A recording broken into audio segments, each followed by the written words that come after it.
क्या आप जानते हैं नातिक आदाद को नंबर लाइन पर कैसे रिप्रेजेंट करते हैं? अगर नहीं तो चलिए सीखते हैं। नंबर लाइन कुछ इस तरह नज़र आती है। सिफर के दाई जानिब मुस्बित आदाद होते हैं और बाई जानिब मनफी आदाद होते हैं। जब हम दाई जानिब बढ़ते हैं तादाद में इजाफा होता है और बाई जानिब बढ़ते हैं तादाद कम होती है।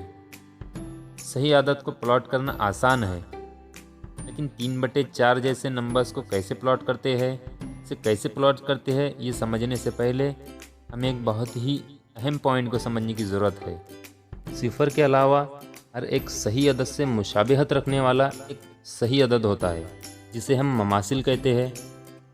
जैसे 1 का ममासिल नफ़ी 1 होता है, 2 का ममासिल नफ़ी 2 होता है। इसी तरह हर मनफी अदद का ममासिल मुस्बित अदद होगा। ये हमें बताता है अगर हमने 3/4 प्लॉट किया तो हम सिफर के बाई जानिब मसावी फासले पर नफ़ी 3/4 प्लॉट कर सकते हैं। अब हम नंबर लाइन पर नातिक आदाद की रिप्रेजेंटेशन की तरफ बढ़ सकते हैं। चीज़ों को आसान बनाने के लिए हम मिसालों को 2 किस्मों में दर्जबंद कर सकते हैं। पहली किस्म जिसमें शुमार कुनिंदा नसबनुमा से छोटा होता है, और दूसरी किस्म जिसमें शुमार कुनिंदा नसबनुमा से बड़ा होता है। एक बात हमेशा याद रखिए, शुमार कुनिंदा और नसबनुमा में मवाजना करते वक्त हम सिर्फ अददी कीमत देखते हैं।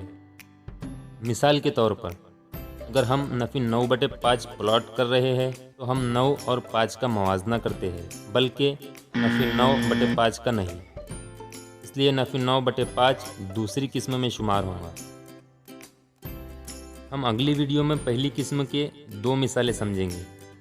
मज़ीद ऐसे वीडियो हासिल करने के लिए चैनल को सब्सक्राइब करें और बेल आइकन को प्रेस करें।